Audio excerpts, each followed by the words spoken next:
menjadi teladan yang menginspirasi. Bismillahirrahmanirrahim. Segala puji hanya bagi Allah, Rabb semesta alam. Salawat serta salam tak lupa kita curahkan pada baginda Nabi Muhammad SAW. Tes yang paling berat bagi seorang ustadz atau guru bukanlah saat mereka mengajarkan ilmu agar paham muridnya, namun saat mereka harus menjadi cerminan yang baik hingga dapat memotivasi dan menginspirasi dalam semangat ilmu, amal, dan akhlak yang mulia. Berlaku juga pada para orang tua terhadap anak-anak mereka.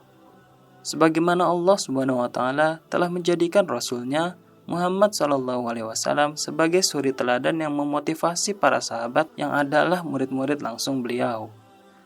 Firman Allah Ta'ala, sesungguhnya telah ada pada diri Rasulullah itu suri teladan yang baik bagimu, yaitu bagi orang yang mengharap rahmat Allah dan kedatangan hari kiamat dan dia banyak menyebut Allah.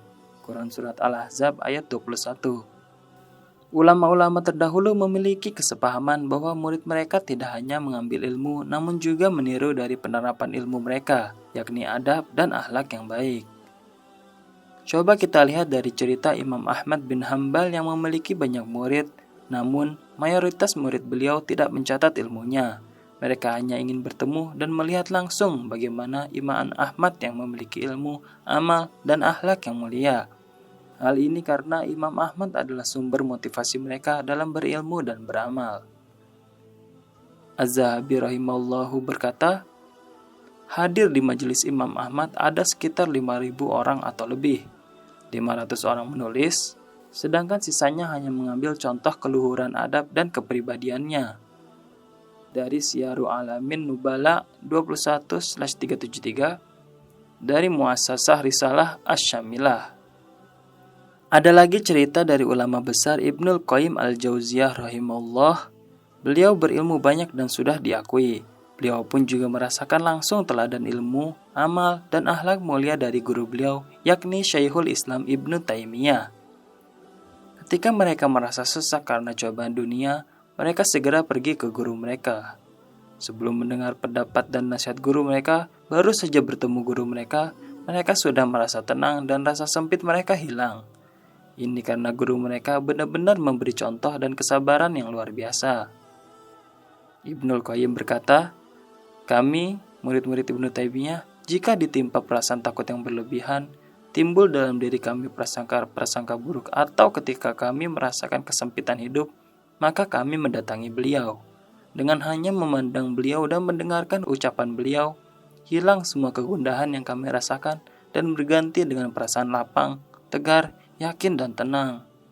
Dari Al-Wabilus Syahib halaman 48, cetakan ketiga, Darul Hadis Asy-Syamilah.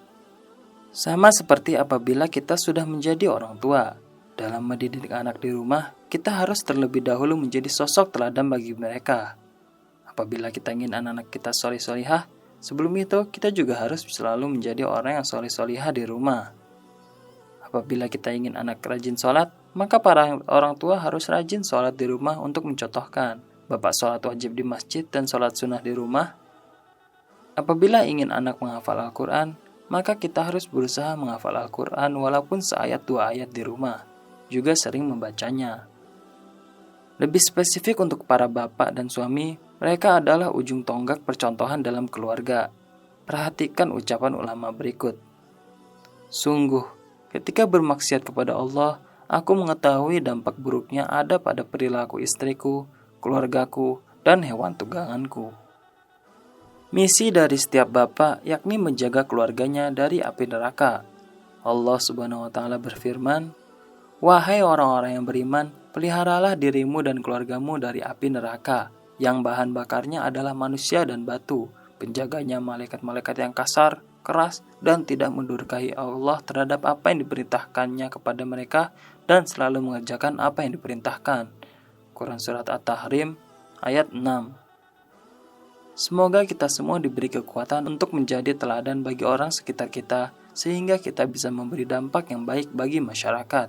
Wallahu a'lam bishawab.